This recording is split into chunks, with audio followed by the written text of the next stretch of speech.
Intelligence जांच करिए उनके खिलाफ। श्री इमरान प्रतापगढ़ी। धन्यवाद सभापति महोदय,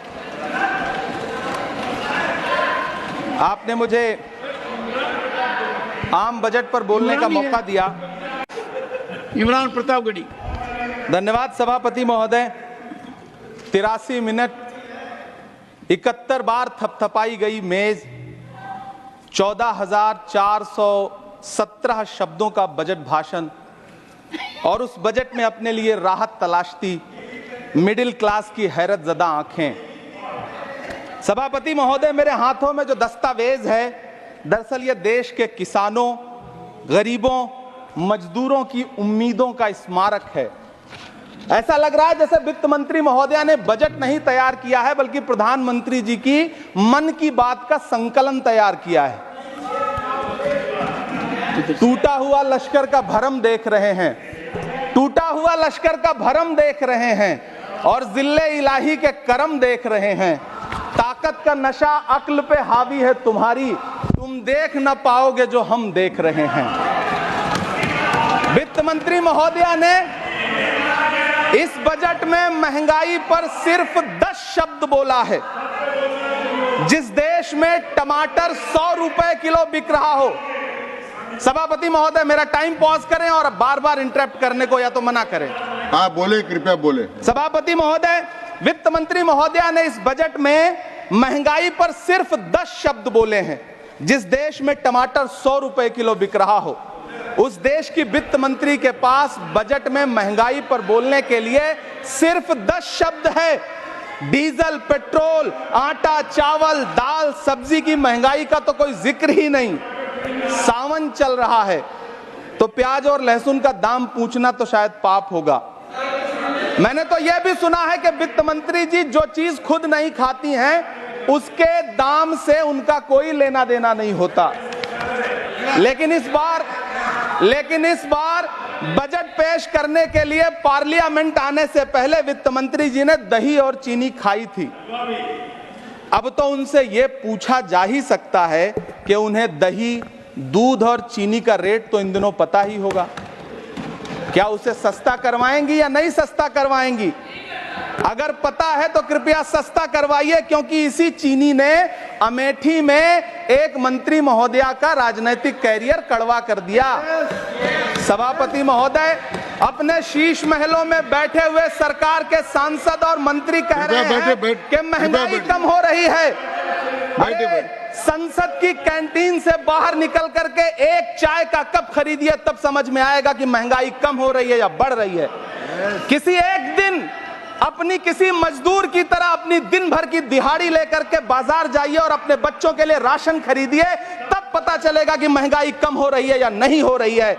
यहां बैठ करके बड़ी बड़ी बातें करना आसान है। ये चूनर धानी धानी भूल जाते, ये पुरवा की रवानी भूल जाते, जो आकर 4 दिन गांव में रहते तो सारी लंतरानी भूल जाते। सभापति महोदय, इलेक्टोरल बॉन्ड खरीदने के नाम छुपाने वाली सरकार, इलेक्टोरल बॉन्ड खरीदने वालों के नाम छुपाने वाली सरकार इन दिनों आम के ठेला लगाने वालों के नाम जानना चाहती है। मुझे तो होटलों, ढाबों या आम के ठेलों पर नेम प्लेट लगवाने वालों से पूछना है कि कभी खून की बोतल पर देखा है किसी का नाम लिखा हुआ? मुझे पूछना है कि क्या कोरोना के दौरान अपनी उखड़ती हुई सांसों के लिए ऑक्सीजन तलाशने वाले किसी इंसान ने ऑक्सीजन लाने वाले किसी इंसान से पूछा था कि ऑक्सीजन लाने वाला इंसान हिंदू है या मुसलमान है? मुझे पूछना है कि लावारिश लाशों के लिए कोरोना में कांधा देने वाले, चिताओं के लिए लकड़ियां सजाने वाले किसी इंसान से पूछा गया था उसका नाम, उसका मजहब? लेकिन इन दिनों पूछा जा रहा है। सभापति महोदय, अफसोस देश के प्रधानमंत्री जी ने कभी न टूटने वाली चुप्पी ओढ़ ली है। सभापति महोदय, जनता ने 63 सीटें कम क्या कर दी, ये सरकार तो अमृतकाल का नाम लेना ही भूल गई।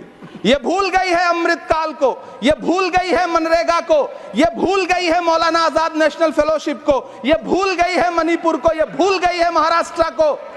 मुझे गर्व है कि मैं राज्यसभा में महाराष्ट्र का प्रतिनिधित्व करता हूं।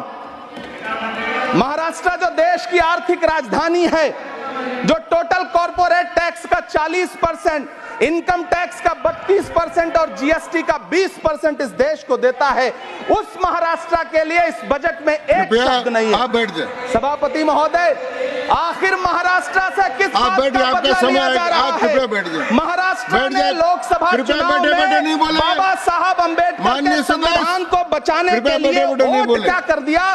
प्रधानमंत्री जी तो महाराष्ट्र से बदला लेने पर उतर आए। अब तो शायद उन्हें याद भी ना हो यवतमाल का वो दाभड़ी गांव जहां 20 मार्च 2014 को वो किसानों के साथ चाय पर चर्चा करने गए थे और उनकी किस्मत बदलने के सपने दिखाए थे। उसी यवतमाल में पिछले 6 महीने में 132 किसानों ने आत्महत्या की है। सभापति महोदय, महाराष्ट्र में हर महीने 209 किसान आत्महत्या कर रहे हैं। राज्य सरकार द्वारा सौंपा गया आंकड़ा बताता है कि 1 जनवरी से 31 मई के बीच 1046 किसानों ने आत्महत्या की है। लेकिन अफसोस, इस बजट में महाराष्ट्र के किसानों के लिए कुछ भी नहीं है। किसानों से चिढ़ी हुई सरकार ने बजट में किसानों के एमएसपी की लीगल गारंटी नहीं दी। लेकिन याद रखिएगा, जो किसान का नहीं वो हिंदुस्तान का नहीं। सभापति महोदय, मुझे वित्त मंत्री जी से पूछना है कि वो जो कुछ साल पहले 100 स्मार्ट सिटी बनाने का ढोल पीटा गया था, सुना है उस ढोल में पानी भर गया है, इसीलिए आपने उसका नाम बदल करके सिटीज ऑफ ग्रोथ हब्स रख दिया है। अच्छा है, नाम बदलने का खेल खेलते रहिए, आपकी कई सरकारें तो इसी वजह से चल रही हैं। इस सरकार को पढ़े लिखे लोगों से दिक्कत है सभापति महोदय, इसीलिए इस सरकार ने यूजीसी का बजट 66% कम कर दिया है। वाह री सरकार। सभापति महोदय, मैं वित्त मंत्री जी के संज्ञान में लाना चाहता हूं कि किशनगंज में एएमयू सेंटर के पास 224 एकड़ जमीन है। यूपीए सरकार ने सोनिया गांधी जी की अगुवाई में 136 करोड़ रुपए एएमयू किशनगंज सेंटर के लिए सेक्शन किए थे। लेकिन आपकी सरकार ने पिछले 10 साल में उस 136 करोड़ में से सिर्फ 10 करोड़ रुपया रिलीज किया है।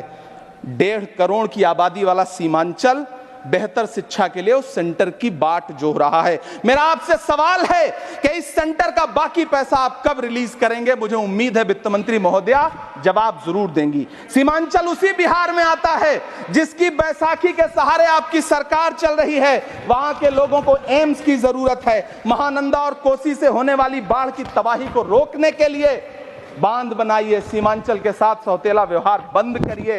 इकोनॉमिक कॉरिडोर बनाने से किसी राज्य का विकास नहीं होगा, विकास होगा स्वास्थ्य और शिक्षा के बुनियादी मुद्दों के लिए बजट देने पर। सभापति महोदय, एक तरफ तो इस बजट में पीएम आवास योजना के तहत 3 करोड़ अतिरिक्त मकान देने की घोषणा है और दूसरी तरफ लखनऊ के अकबर नगर में 1280 वो मकान हैं जिन्हें रिवर फ्रंट बनाने के नाम पे बुलडोजर से जमींदोज कर दिया गया।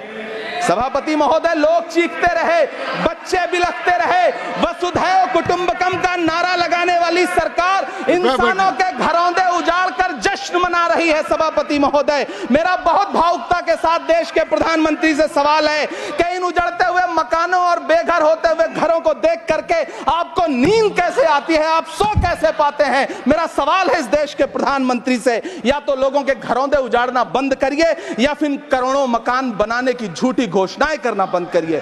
यह बजट झूठ का पुलिंदा है।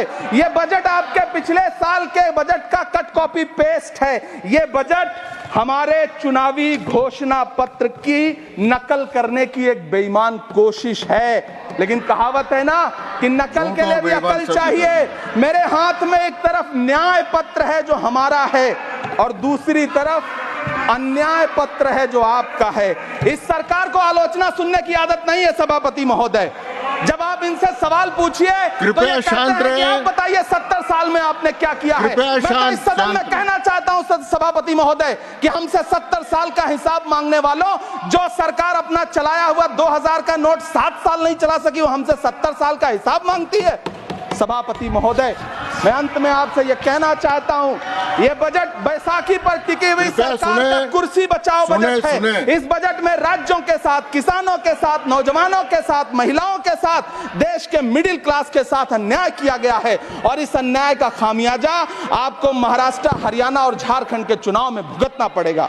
सभापति महोदय, इस सरकार ने नोटबंदी लगाकर देश की आम जनता की पूंजी कृपया छीन ली। बैठे बैठे नहीं बोले, गब्बर सिंह कृपया। टैक्स लगा करके छोटे व्यापारियों के कारोबार छीन लिए, पेपर लीक करवा करके युवाओं की आंखों से नौकरी के सपने छीन लिए, अग्निवीर लाकर देश के जवानों की उम्मीदें छीन ली, बुलडोजर लगाकर लोगों के आशियाने छीन लिए, महंगाई लाकर देश की जनता की थाली से निवाले छीन लिए और नारा लगाया कि हम तो सेवक हैं, 18-18 घंटे काम करते हैं। इन्हीं लोगों के लिए किसी ने शेर कहा है कि जो सच और झूठ में दूरी है वो दूरी समझते हैं, सियासी हाकिमों की हम भी मजबूरी समझते हैं, वो अपना हक समझते हैं निवाला छीन लेने को, डकैती को बहुत से लोग मजदूरी समझते हैं। हमें पता है कि कैसी मजदूरी की जा रही है। सभापति महोदय, मैं यहां खड़ा होकर के अंत में आपसे कहना चाहता हूं कि इस बजट में तमाम राज्यों के साथ अन्याय किया गया है,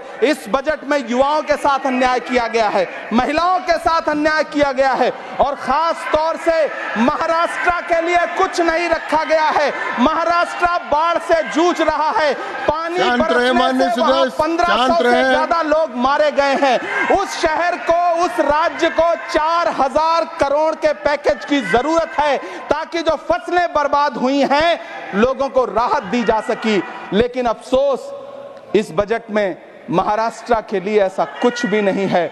मैं आखिर में यह कहना चाहता हूं कि पिछले 7 दिन से इस बजट का बड़ा ढिंढोरा पीटा जा रहा है, इसे महान बताया जा रहा है, लेकिन कौन महान बता रहा है? सत्ता पक्ष के लोग, उन्हें तो बताना ही है। क्योंकि मैं अवध क्षेत्र से आता हूं, प्रतापगढ़ से, नीरज भाई भी अवध और पूर्वांचल से आते हैं। वहां एक कहावत है कि बिटिया की तारीफ किसने की? बिटिया की महतारी ने, यानी कि बेटी की प्रशंसा किसने की? मां ने। तो इस बजट की तारीफ सत्ता पक्ष करे तो करेगा ही, लेकिन विपक्ष के एक भी सांसद से आप पूछिए कि क्या उसके राज्य को कुछ मिला है, तो वो ये कहेगा कि नहीं, कुछ भी नहीं मिला है।